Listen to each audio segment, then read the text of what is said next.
मुड़ता है तो उसको एक रेड कलर का स्नेक दिखता है, जिसकी वजह से डरते हुए आगे की ओर बढ़ते हुए कहता है, ओह व्हाट द हेल, ये क्या है? तो वो सामने वाला पर्सन कहता है, काफी समय हो गया हमें मिले, थर्ड यंग मास्टर। तो ताइकिंग कहता है, क्या? अब तू कौन है? इस सुअर के पिल्ले ने तो मुझे डरा ही दिया था। तो ये सामने वाला पर्सन कहता है, तुम्हारी शर्म का कोई अंत नहीं है, तुम्हारी हिम्मत कैसे हुई मुझे ना पहचान पाने की? तो अब अपना ताइकिंग डिटेक्शन स्किल को यूज करते हुए देखता है कि इसका नाम ली सियोगून है और लेवल 30 है। ये देखने के बाद मन में सोचता है, लग गए मेरे तो। अब ली सियोगून अपने ताइकिंग से पूछता है, मास्टर जिन, मैंने सुना कि आप हाल ही में यहां आए हैं, तो क्या आप मुझे बता सकते हैं यहां आने से पहले आप कहां थे? तो अपना ताइकिंग कहता है, द क्रिम्सन फ्लावर में। तो ली सियोगून फिर पूछता है, तो आप द क्रिम्सन फ्लावर के पहले कहां थे? तो ताइकिंग इसका आंसर नहीं दे पाता है, क्योंकि उसको याद ही नहीं होता है, और मन में सोचता है, यूं, मैं अपने बेकार से अपार्टमेंट में था। तो ली सियोगून इसको चुप होता हुआ देख करके एक क्रीपी सी स्माइल देते हुए सबसे कहता है, क्योंकि आपको कुछ याद नहीं आ रहा है, तो मैं बताता हूं कि आप कहां थे। आप क्रिम्सन फ्लावर जाने के एक रात पहले एक दूसरे ब्रॉथल ब्रॉथल जिसका कि नाम रेडियंट मून है, आप वहां थे, और आपने वहां के जितने भी महंगे ब्रॉथल थे, वहां भी एक एक रात गुजारी थी। आई होप कि आप कोई और बहाने बनाने की कोशिश नहीं कर रहे हैं, क्योंकि आपने जो जो रेडियंट मून में किया, उसके साक्ष्य के रूप में मेरे पास एविडेंस है। और बहुत सारे पेपर निकाल करके ताइकिंग के मुंह पर मार देता है।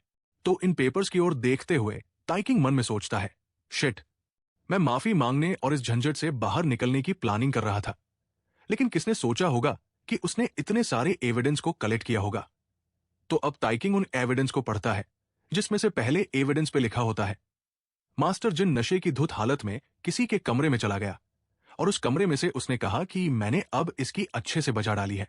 और दूसरे एविडेंस पर लिखा होता है, माउंट हैंक स्वॉर्ड सेक्ट की राजकुमारी की उसके कमरे से चिल लाने की आवाजें आ रही थी। इसी के साथ साथ बहुत सारे एविडेंस होते हैं, जिसपे कि लिखा होता है कि मैंने देखा जिन ताइकिंग माउंट हैंग स्वॉर्ड सेक्ट के राजकुमारी के कमरे में घुस गए, उसके बाद सिर्फ राजकुमारी की चिल्लाने की आवाजें आ रही थी। ताइकिंग इन एविडेंस को ऊपर उठाते हुए कहता है, वेट व्हाट, क्या बस तुम्हारे पास इतना ही है? तो ली सियो गून सारे सबूत को जिन ताइकिंग के हाथ से छीनते हुए कहता है, अब इसे तुमने खुद से देखा फिर भी तुमको समझ में नहीं आ रहा? तो अपना ताइकिंग कहता है, मैंने इन सारे सबूत को देखा, जिसकी वजह से मैं और भी ज्यादा कंफ्यूज हो चुका हूं, क्योंकि इनमें से किसी भी साक्ष्य के द्वारा दी गई गवाही को एविडेंस का प्रूफ नहीं माना जा सकता है। तो ली सियो गून चिल्लाते हुए कहता है, यू शेमलेस, तुम्हारी हिम्मत कैसे है झूठ बोल के यहां से निकलने की? तो अपना ताइकिंग कहता है, हे तुम रुको, और अपने एल्डर्स की तरफ देखते हुए कहता है, क्या आप लोगों ने इसे पढ़ा? आप लोगों को इसे जरूर पढ़ना चाहिए। ली सियोगून अपने आप को इतना इग्नोर होता हुआ देख करके सारे सबूत को ताइकिंग के मुंह पर फेंकते हुए कहता है, तुम कमीने। तो ताइकिंग के साथ ऐसा व्यवहार होता हुआ देख करके लीडर को बहुत गुस्सा आता है, पर फिर भी वो अपने आप को किसी तरह शांत रख के बैठा होता है। तो ताइकिंग मन में इसको गाली देते हुए कहता है, हे, तुम्हें अपने एविडेंस को इधर उधर नहीं फेंकना चाहिए। तो ली सियोगून उन एविडेंस पे थूक देता है और अपनी तलवार को निकालते हुए कहता है, लगता है कि मुझे फोर्सफुली तुम्हारे अंदर कुछ सेंस को डालना होगा। तो इसे देखते हुए ताइकिंग मन में सोचता है, क्या ही बकवास है, इस आदमी के बारे में कुछ तो गड़बड़ है। तभी सिस्टम इसे एक मैसेज देता है कि आपके लिए एक मैच क्वेस्ट को शुरू किया गया है। अब हमें उस मैच क्वेस्ट के डिटेल्स को दिखाया जाता है, जिसमें कि लिखा होता है, आप पर लगाए गए इन झूठे इल्जामों को आपको खुद ही साफ करना होगा, क्योंकि इस पर आपकी फैमिली की रेपुटेशन दांव पर लगी हुई है। तो अब हमें इस क्वेस्ट के रिवॉर्ड को दिखाया जाता है कि आपको ये मिलेगा, और क्वेस्ट फेलियर पे आपको सेक्स मैनियक घोषित कर दिया जाएगा। तो क्या आप इस क्वेस्ट को एक्सेप्ट करना चाहते हैं? इसे देखने के बाद ताइकिंग मन में सोचता है, क्या ही बकवास है। क्या तुम चाहते हो कि मैं उस आदमी से लड़ूं? उसका लेवल तो देखो, उसका लेवल मेरे से दोगुना है, तो मैं उसे कैसे हरा सकता हूं? और फिर क्वेस्ट फेलियर को देखते हुए मन में सोचता है, खैर, इसका मतलब यह है कि मैं अभी मरने नहीं जा रहा हूं, मुझे बस उससे एक बार मार ही तो खानी है। नहीं, इससे मुझे गंभीर चोट भी लग सकती है, इसलिए मुझे सावधान रहने की जरूरत है। और फिर क्वेस्ट की तरफ देखते हुए कहता है, खैर, मुझे जितना हो सके उतना इस फाइट से दूर रहने की जरूरत है। अब हम देखते हैं ली सियो गून तलवार को जिन ताइकिंग की ओर करते हुए कहता है, अगर तुम यहां से भागने की कोशिश करते हो, तो ताइवान के जिन फैमिली के सभी सदस्यों के द्वारा इसकी भारी कीमत चुकानी पड़ेगी। तो ये सुनने के बाद जिन फैमिली के मेंबर्स में से एक कहता है, यंग बॉय, तुम्हारा मुंह वैसे ही चलता है जैसा कि तुम दिखते हो। तो दूसरा कोई एल्डर कहता है, भले ही उसने कुछ भी किया हो, लेकिन तुम अब बहुत दूर तक जा रहे हो। तुम्हारी हिम्मत कैसे हुई मेन फैमिली को नीचा दिखाने की? तो ताइकिंग इन लोगों को देखते हुए मन में सोच रहा होता है, अब तुम लोग कौन हो? पर तभी इसके पास सिस्टम एक नोटिफिकेशन देता है कि क्वेस्ट नोटिफिकेशन को फिर से रिपीट किया जा रहा है, और अब इसके डिटेल्स में लिखा होता है कि अगर आपने इस क्वेस्ट को डिक्लाइन किया तो ताइवान के जिन फैमिली और माउंट हैंग स्वॉर्ड सेक्ट के बीच वॉर हो जाएगा, और साथ ही साथ आपको इस फैमिली के एनिमी का टाइटल भी दे दिया जाएगा। ताइकिंग इस क्वेस्ट को देखते हुए मन में सोचता है, मुझे इसके बारे में पहले ही समझ जाना चाहिए था कि तुम मेरे लिए कुछ ना कुछ प्लॉटिंग कर रहे हो, क्योंकि तुमने क्वेस्ट के नीचे डिक्लाइन का ऑप्शन जो दिया था। तो अब हम देखते हैं, इस हल्ला गुल्ला को सुन करके अपना लीडर चिल्लाते हुए कहता है, तुम सभी के सभी शांत हो जाओ, और साथ ही साथ तुम भी मास्टर ली। और फिर एक सीरियस सा शक्ल बनाते हुए ली सियोगून से कहता है, मैं तुम्हारे इन हुतियपों को अभी के लिए नजरअंदाज कर दूंगा। तो अब ली सियोगून मन में सोचता है, क्या हुतिया? और फिर लीडर से कहता है, क्या आप ये तो सचमुच नहीं ना सोच रहे कि मैं बिना किसी बैकिंग के ही यहां गया हूं? मैं यहां हूं क्योंकि मैं माउंट हैंग स्वॉर्ड सेक्ट का फर्स्ट बेटा हूं। तो इसलिए मेरे फादर यानी कि सेक्ट लीडर ने मुझे अपनी पूरी पावर का यूज करने की परमिशन दे रखी है। अब लीडर कहता है, तो तुम बताओ कि तुम क्या चाहते हो? तो ली सियोगून कहता है, जैसा कि मैंने पहले ही कहा कि मैं थर्ड यंग मास्टर के साथ एक डुएल करना चाहता हूं। तो लीडर अपने कप में टी डालते हुए कहता है, मैं इसके बारे में बात नहीं कर रहा हूं। तुम्हारा यहां आने का ट्रू पर्पस क्या है, उसके बारे में बताओ। तो फिर ली सियोगून एक डेविल सी हंसी देते हुए कहता है, अच्छा, तो मैं चाहता हूं कि आप ताइवान से अपने कंट्रोल को हटा दें। यदि आप ऐसा करते हैं तो हम इस इंसिडेंट को महज एक दुर्घटना मान करके नजरअंदाज कर देंगे। ये सुनकर के वहां बैठे सारे एल्डर गुस्से में कहते हैं, तू एरोगेंट। ली सियोगून की ऐसी बातें सुनने के बाद लीडर सीधे इसको मना कर देता है। लीडर के द्वारा मना कर दिए जाने के बाद ली सियोगून ताइकिंग की ओर इशारा करते हुए कहता है, तो फिर मुझे लगता है कि हमें इसका सेटलमेंट डुअल करके ही करना होगा। लीडर कहता है, मैं इसे भी डिक्लाइन करता हूं। इतना सुनने के बाद ली सियोगून एक क्रीपी सी हंसी देते हुए कहता है, तो अब सिर्फ एक ही रास्ता बचा है कि अब हम दोनों के सेक्ट के बीच में युद्ध होगा। यह सुनकर के पूरे हॉल में शांति छा जाती है। पर तभी पीछे से अपना ताइकिंग न चाहते हुए भी कहता है, मैं इस डुअल को एक्सेप्ट करता हूं। तो ये सुनकर के सारे फैमिली मेंबर्स के मुंह खुले के खुले रह जाते हैं। अपना लीडर इसको रोकते हुए कहता है, रुक जाओ ताइकिंग। पर अपना ताइकिंग तो डिसाइड कर लिया होता है। तो अब अपना ताइकिंग ली सियोगून से कहता है, ए चल, तू अपने पिछवाड़े को यहां ला, जिससे कि मैं तुझ जैसे गंदगी को साफ कर सकूं। अब हमें फैमिली के बैटल ग्राउंड की जगह को दिखाया जाता है, जहां रिंग में ये दोनों खड़े होते हैं। तभी पीछे से जिन फैमिली के मेंबर्स आपस में बात कर रहे होते हैं, ऐसा लगता है कि थर्ड यंग मास्टर ने अपना दिमाग खो दिया है। तो दूसरा कहता है, जिस तरह से वो रहता था, मैं हमेशा से जानता था कि वह किसी ना किसी बड़ी मुसीबत में फंस ही जाएगा।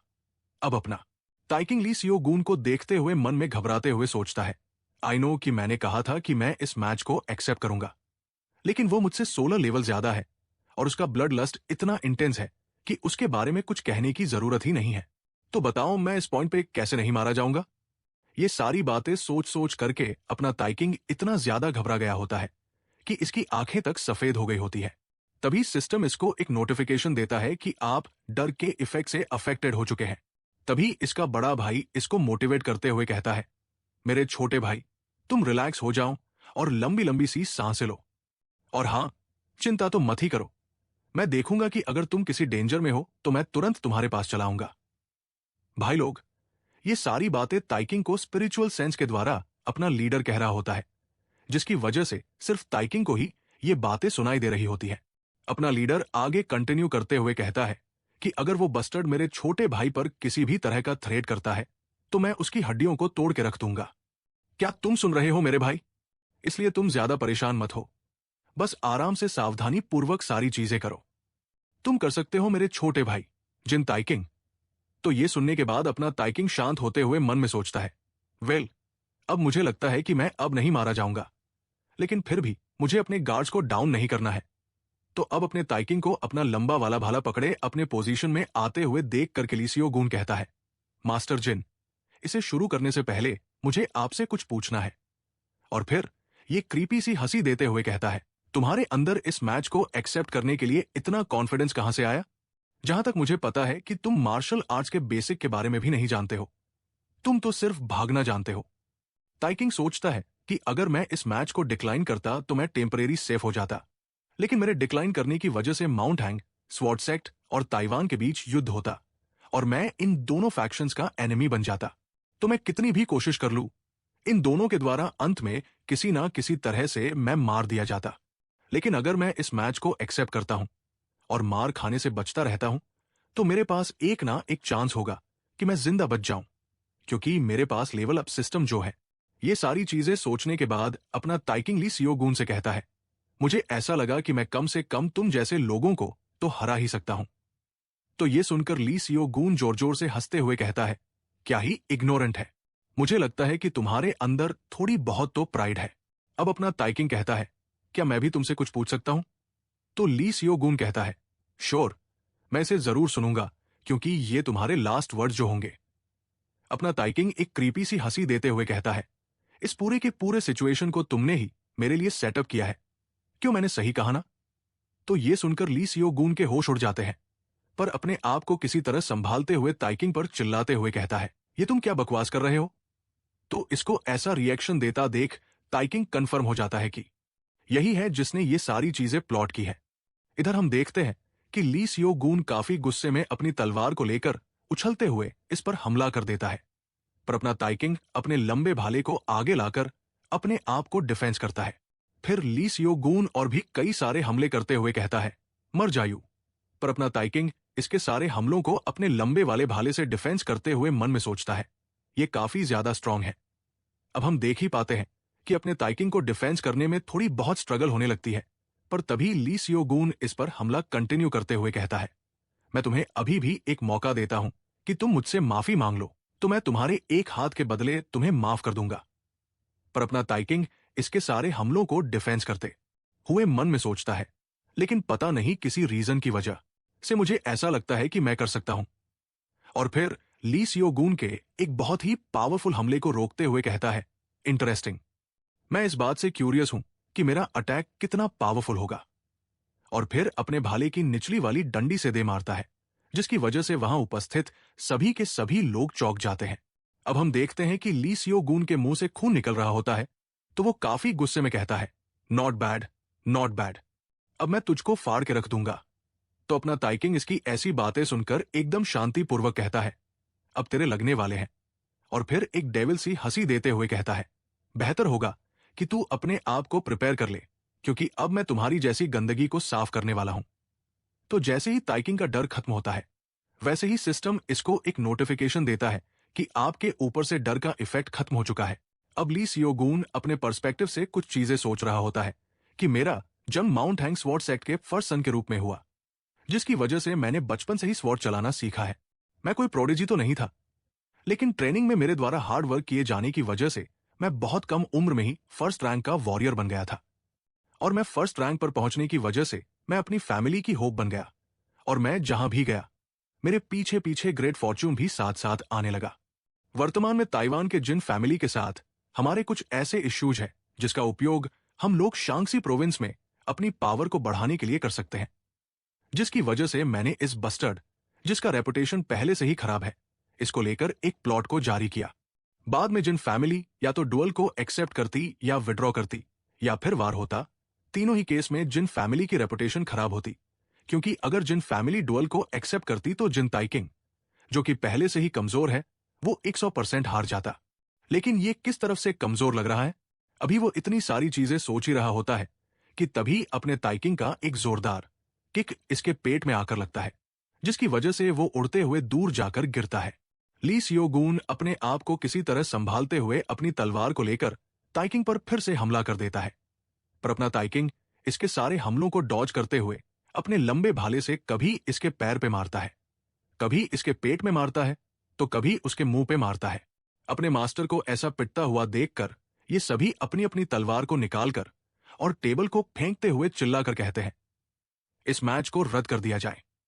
अब हमें इन लोगों के ऐसे चिल्लाने के थोड़ी देर पहले का सीन दिखाया जाता है, जहां विपे अपने गाल पर चूंटी काटते हुए सोच रहा होता है, कहीं ये सपना तो नहीं ना है?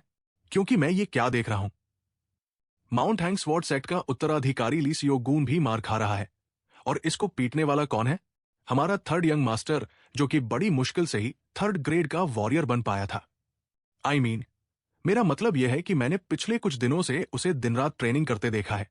लेकिन मार्शल आर्ट ऐसी कोई चीज नहीं जिसे तुम इतने कम समय में बहुत अधिक सुधार कर सकते हो। लेकिन फिर भी मैं ये क्या देख रहा हूं? अब हमारा सीन वहीं से शिफ्ट होता है जहां ये सभी चिल्लाते हुए कह रहे होते हैं, इस मैच को रद्द करो, इस मैच को अभी के अभी रोक दो। ताइवान के जिन फैमिली ने किसी ना किसी गंदी ट्रिक्स का जरूर यूज किया है, अन्यथा ऐसा हो ही नहीं सकता कि हमारे मास्टर इस कूड़े जैसे बंदे से हार जाएं। इन लोगों की ऐसी हरकतें देखकर विपे मन में सोचता है, इनकी हिम्मत भी कैसे हुई ऐसा करने की। और फिर लीडर की तरफ देखते हुए चौंक जाता है और मन में सोचता है, लीडर कहां गए? अब हम लोग देखते हैं कि ट्रबल पैदा करने वालों में से एक को किसी ने मार के सुला दिया होता है, जिसे देखकर ये सभी के सभी चौंक जाते हैं। इनमें से एक गाली देते हुए पीछे की ओर मुड़ता है तो अपना लीडर अपने हाथ को ऊपर करते हुए कहता है, तुम सब क्या बकवास कर रहे हो? और इसे भी मार कर सुला देता है, जिसकी वजह से ये दोनों अपने सामने इतने बड़े आदमी को देखकर घबराते हुए तलवार को छोड़ देते हैं। लीडर काफी गुस्से में उन लोगों से कहता है, ये मैच कुछ ऐसा था जो कि तुम ही लोग चाहते थे, तो तुम लोग चुपचाप से अपनी सीट पर जाकर बैठ जाओ और इस मैच के खत्म होने तक का वेट करो। इतना करने के बाद अपना लीडर विपे के पास आने लगता है। विपे इसको कुछ कहने की कोशिश तो करता है, पर लीडर उसे रोकते हुए कहता है, तुम कुछ मत बोलो, क्योंकि ये मेरे लाइफ का सबसे ग्रेटेस्ट मोमेंट है। अब हमें थोड़ी देर बाद का सीन दिखाया जाता है जहां हम लोग देख पाते हैं कि ली सियो गून की तलवार ग्राउंड के बाहर जाकर गिरी होती है। ली सियो गून ताइकिंग से कपपाती हुई आवाज में कहता है, यह कैसे पॉसिबल हो सकता है? तो अपना ताइकिंग अपने लंबे वाले भाले को आगे करते हुए कहता है, जल्दी करो और अपने आप को सरेंडर कर दो, क्योंकि तुम्हें पता है कि तुम मुझे कभी नहीं हरा सकते। इतना सुनने के बाद ली सियोगून अपने आप पर से आपा खो देता है और चिल्लाते हुए कहता है, तुम छोटे कीड़े अपने गंदे मुंह को बंद रखो। और अपने पूरे के पूरे क्यूआई को इकट्ठा करते हुए ताइकिंग की ओर हमला करने के लिए बढ़ जाता है। इसके ऐसा करने की वजह से पीछे का ग्राउंड भी टूट गया होता है। इसको अपनी ओर आता हुआ देखकर ताइकिंग अपने लंबे वाले भाले को इसकी ओर कर देता है। लेकिन तभी इसके दिमाग में ख्याल आता है कि अगर मैंने इसको मार दिया तो वार होना तय है, जिसकी वजह से जल्दी से ताइकिंग अपने भाले को साइड में करता है। लेकिन तब भी उसके सिर पे चोट लग गई होती है। अब हम लोग देखते हैं कि ली सियोगून अपने राइट हैंड से ताइकिंग की ओर हमला करता है, पर अपना ताइकिंग बड़ी मुश्किल से इसके हमले को रोकता है।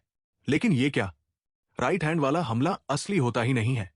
ली सियोगून उसके भाले को पकड़ते हुए अपने लेफ्ट हैंड पे पूरी की पूरी क्यूआई को इकट्ठा करते हुए हमला कर देता है, जिसकी वजह से हमें खून के छींटे उड़ते हुए दिखाई जाते हैं। लेकिन इस हमले को भी ताइकिंग ने बड़ी मुश्किल से डॉज कर लिया होता है, पर फिर भी इसके गाल पर चोट लग गई होती है। तो उसे पकड़ते हुए उसे गाली देते हुए कहता है, तू हुतिया कहीं के। पर ली सियोगून ताइकिंग के द्वारा इस हमले को भी डॉज करता हुआ देखकर सदमे में जा चुका होता है। अपना ताइकिंग इसको लात घूसों की मशीन में डालकर और कूट काट कर अपने घुटने पर बिठा देता है। ये देखने के बाद लीडर के साथ साथ वहां बैठे सभी के होश उड़ गए होते हैं। ताइकिंग के जीत जाने की वजह से उसके पास कई सारे नोटिफिकेशन आते हैं कि आपने इस क्वेस्ट मैच को सक्सेसफुली कंप्लीट कर लिया है, जिसकी वजह से आपको विक्टोरियस टाइटल दिया जाता है और अब आप क्यूआई सेंस के थर्ड मास्टरी तक पहुंच चुके हैं, जिसकी वजह से अब आप 50 लेवल के नीचे वाले लोगों को आइडेंटिफाई कर सकते हैं। साथ ही साथ आपने स्पीयर टेक्निक को 4th मास्टरी तक भी मास्टर कर लिया है। अब हमारा सीन कुछ देर बाद शिफ्ट होता है जहां इस तस्वीर को देखकर विपे एक अजीब सा चेहरा बनाते हुए कहता है, ये क्या है? तो अपना लीडर कहता है, मैंने कल के मैच का ड्राइंग किया है, जिसका मुख्य फोकस ली सियोगून पर है, जो कि हारने के बाद मेरे अद्भुत भाई जिन ताइकिंग के कदमों में गिरा हुआ है। और ये पीछे का आकाश मेरे छोटे भाई की एंडलेस ताकत को दर्शाता है, और ये हमारे यंग हीरो के ब्राइट फ्यूचर का सिंबल भी है। और काफी एक्साइटेड होते हुए विपे से पूछता है, कैसा है? बढ़िया है ना? ये बहुत अच्छी तरह से बनाया गया है ना? तो विपे लीडर पर चिल्लाते हुए कहता है, आपको बहुत सारा काम करना था और आप मुझे ये बता रहे हैं कि आपने पूरा दिन ये चित्र बनाने में लगा दिया। क्या पागल हो गए हैं? अपना लीडर एक और चित्र कहीं से निकालते हुए कहता है, ओहो, मैंने इसलिए एक और चित्र बनाया था, मैं इसे आपको बाद में दिखाने वाला था, लेकिन आपकी आंखें बहुत तेज हैं।